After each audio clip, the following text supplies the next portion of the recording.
Welcome to today's edition of 3 Minutes of Halacha. We've now been counting Sefira for more than a week, and yet there's a question that we should have answered before the very first day. And that is, why don't we say Shehechiyanu when we begin the counting of the Sefira?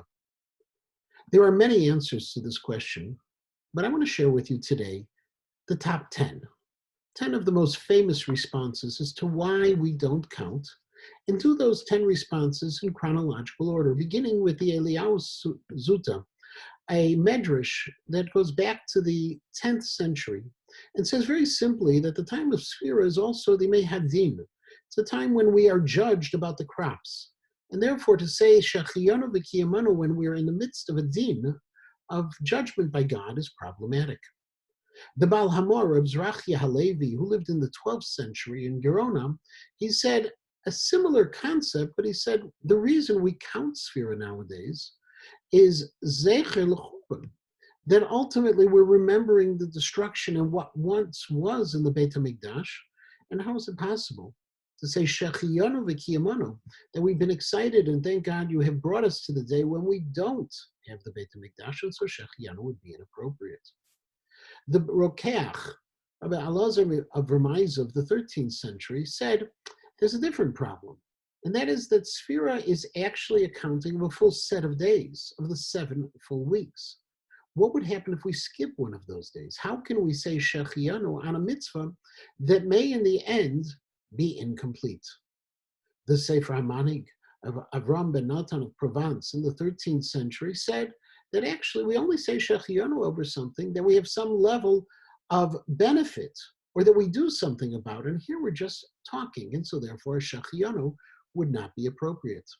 The Ran, Rabbeinu Nissim, also of Gerona of the 14th century, said, no, the reason we don't make Shehechiyanu is because this is only a remembrance, a commemoration, it's a zecher, and on things that are purely commemoration, we shouldn't say a bracha of Shehechiyanu.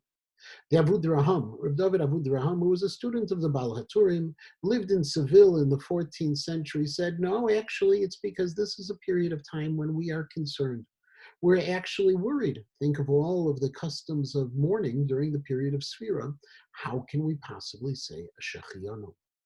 The 7th reason is given by the Matamosha, who lived in the 16th century in Krakow. And he said that actually this is not a mitzvah in and of itself, it's just a machshire mitzvah. It's something that brings us to the possibility of identifying when we're going to get to Shavuos. And therefore, we don't say a Shehechiyanu on something that only is a preparation. The 8th reason was offered by the Levush, Reb Mordechai Yaf of the 17th century in Prague and Poznan, who said ultimately that this is a necessity for Shavuot. This is the way we understand when Shavuot occurs, since the Torah doesn't give us a date. It just says it happens on the 50th day, and therefore the Shehechiyanu that we say on Shavuot is the one that actually applies to this mitzvah. The 9th reason was offered by the Ber Heitev, Rabbi Yehuda Ashkenazi in Germany. He says he only makes Shehechiyanu over something where there's an element of joy, of simcha. Where's the simcha when it comes to the counting of the Sefira? And finally, Rabbi Levi Yitzchak of Berdichev in the 19th century said that ultimately, when the Jews left Egypt, what they were counting was their elevation from that state of impurity to a state of purity. We shouldn't be counting and say Shehechiyanu for that we have been able to achieve this idea that we went to this day of impurity, and so therefore, this mitzvah does not deserve a Shehechiyanu of its own.